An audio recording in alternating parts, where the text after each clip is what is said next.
Hey everyone, happy Friday, Typical Hunks Adventure here. Hope you're all doing well. I had a pretty good Friday. So my work does this thing called 2 for You Fridays. Essentially, we can leave 2 hours early, still get paid for it. But in my case, we do something where if you just don't have any work going on, then you just don't have to work. In this case, you make sure you wrap up anything, or if there's any pressing issues or roadblocks or things that need to be addressed, then you do work for those. But it could be 15 minutes. In my case, I did work for a couple hours, mainly because I had some stuff I wanted to wrap up, but then I also had reached out to one of our manual testers, kind of explained some stuff that I had fixed in some code, and asked if she wanted me to kind of go over it, and then it kind of turned into like an hour and a half long chat about some of the code, some of the processes, thought processes, my mindset, going over some of the things, how I fixed them, and things like that. So overall, it was pretty good. I like being able to help other people so that they don't feel like they're stuck like I was with the imposter syndrome, especially when it comes to code. And I also found something that she could work on that was kind of related to one of the issues that I'd figured out, so it's happening elsewhere. So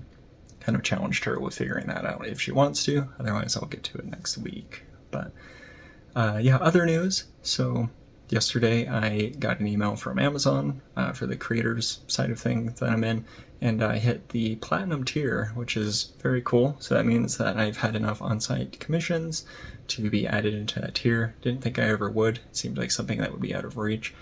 I don't know if anything will come of it. Of course, they mention all the things like, oh, you could be invited to photo shoots or gatherings, or get exclusive boxes and things sent for doing things.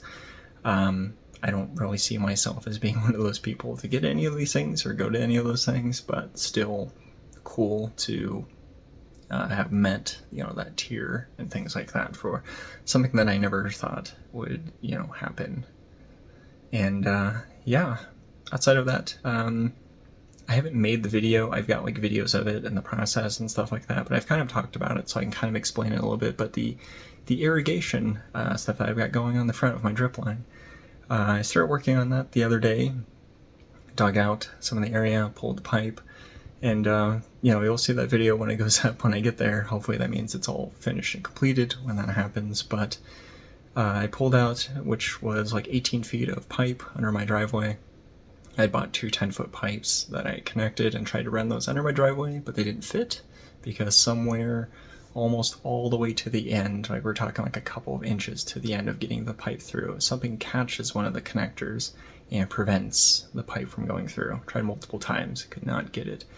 Luckily, I was able to salvage like a good chunk of the broken pipe, I think like 12.5 feet of it, before cracks and everything like that. So I was able to utilize that, put a new coupler on, connect another good chunk of pipe that was new, and that was able to run through there. So I was able to get that through, but then I dug up the area where the rest of the broken pipe was, and it comes to a T-coupler. So I have 3 pipes that run and connect into this thing, and I really do not want to have to replace all of that just for one pipe. And I was looking into things, and there was this video, and this guy had this inline pipe or inside pipe connector, so you would cut off the broken pipe, and then you would put this connector in where that goes, so that way you're not needing to essentially replace like all 3 pipes. Because what happens is when you cut all of the pipes off at that connector, then all those pipes are shorter, so then you either have to cut those more and then run couplers that connect those to new pipe that then connects into the T-valve or the T-coupler, and really don't want to do that. That's a lot of work. And so I was looking into this inside pipe thing, but I didn't realize he invented it, apparently. And can't buy it anywhere. There's one store that sells it online, and they do ground shipping, and with this being Memorial Day weekend and me having like an early out on Friday, I want to get this project going now. Now is the time. And so I was looking at other things, and there's this like Magic Mend or whatever it's called that Walmart sells, but again, shipping only, and it goes over the pipe.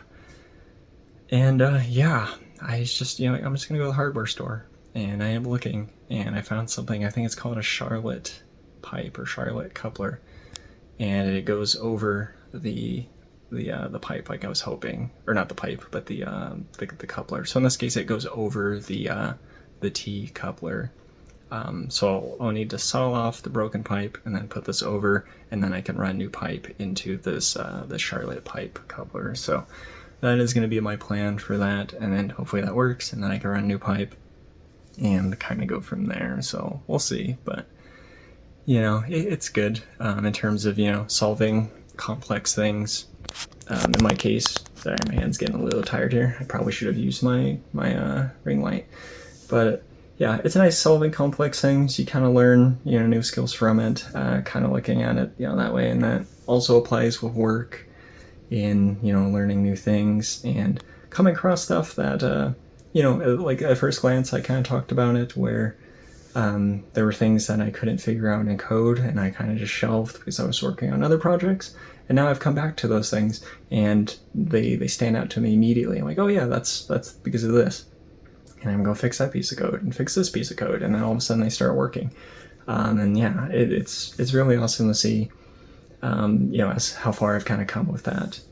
And I also did a training for my, the manual QA. It was the last one that I was doing. And that was kind of going over like the full process. So if you had a brand new page that was added to an application or a website, a brand new feature that was added, this was how to code that from start to finish in terms of like everything you would need, and then the process of like adding elements for the page, how to interact with those, and everything in that sense. So I think that went really well. It actually went 35 minutes over the scheduled time. So a lot of great questions, a lot of information for it, all recorded. So hopefully that will help people in terms of that. And now I can focus on interactive trainings where we kind of sit down with manual testers and kind of work through figuring out problems and having like homework assignments and things like that for them to kind of learn. So I think that'll be kind of good for them as well. And another thing we had, so I'll stand up. Maybe I can adjust my hand a little. Maybe I'll switch hands. I don't know how much that'll affect the audio changing from this because I had my hand over the mic, but yeah, oof, my hand is sore from that. But I don't want it in the way of the camera, so I'll have to hold it like this, and hopefully that's all right. Yeah, so I had my meeting on the Octomind product that we're looking into, which is the AI testing tool.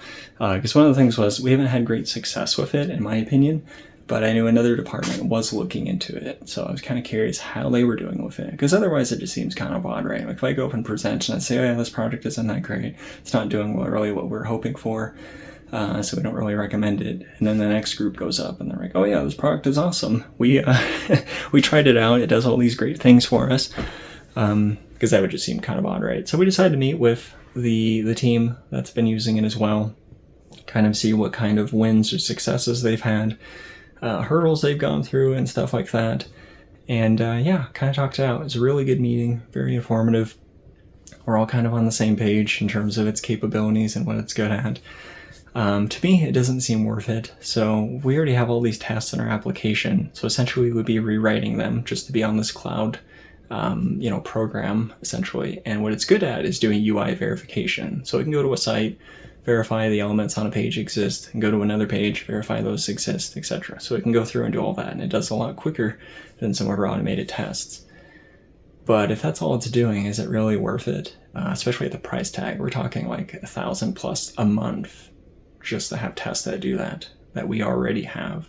That might take a little bit longer, but you know, that's not really our call. That's not my call. I'm just presenting my findings, but I definitely would not be paying $1,000 to have duplicate tests that can run slightly quicker. And what if that company goes under? You know, it might be a startup because AI is big and flashy and it really can't do much in terms of this stuff right now. But these companies that are doing this kind of stuff are like a dime a dozen. So, you know, do you risk paying all this money monthly to have your tests stored on there? What if you're a new company and you didn't have any automated tests and this is the first time that you're getting them added and all of your code is now on the site and then the company goes under and it's all gone? So we need to see if we can, do we own our code after we write it on there? Are we able to, you know, export it afterwards so that we have it in case if the company goes under? So there's stuff like that we need to look into for sure. And then other things, like I had my video where I talked about, you know, being in debt for, you know, 20 grand and my story behind that and kind of how that went and what I was doing in the future with it. So one of the things was I did open a Wealthfront account. I did move over my savings, a very good chunk of it, into there just to move into like a high yield savings account. Because yeah, like my current savings account, like I said, I think I was earning like 0.04% or something, each month or for the year. versus what I have now on my Wolfram, which is like a 4.5. So huge difference, and you know, like in terms of how much I'm going to be making each month in terms of that. So really nice that I've switched that over so I can start earning more money, or of my money earning money for me. And another thing I'm going to look into is investments, which again, it's all new to me, but I'm going to go with their automated approach. So, you know, you kind of put in things I'm looking for, what I'm interested in, and then it'll kind of calculate a risk for you. And then, you know, you put in how much you want to invest and kind of have that sit there. So I wasn't sure at first because the risk scale is from 1 to 10. And I put that I wanted to be, you know, kind of low risk because, again, I've never done this kind of thing before with investing. I'm only going to put in so much anyway, just kind of see how it goes. So that way, if, you know, there's a loss or something, it's not as big of a blow. Granted, I think you really only lose if you pull out. So I would just probably leave it long term anyway, unless, you know, the company that you're investing in goes under. Switch my hand again. So, goodness, I really should use the tripod. But yeah, so with the Wolfram, I'm going to be looking into that, but the risk it gave me was like a 7.5 out of 10, which to me seemed pretty high for something that was supposed to be low risk. So I reached out to my buddy, but he said, you know, 7.5 to 8 is it's about right. So I'll probably be looking into that today then, kind of see how that goes. But yeah, other than that, Friday's been going well. I've been working on some reels for my Pokemon stuff, which has been fun, and I've got a lot of cards I've been sorting through for that. And then also today I'm doing a giveaway.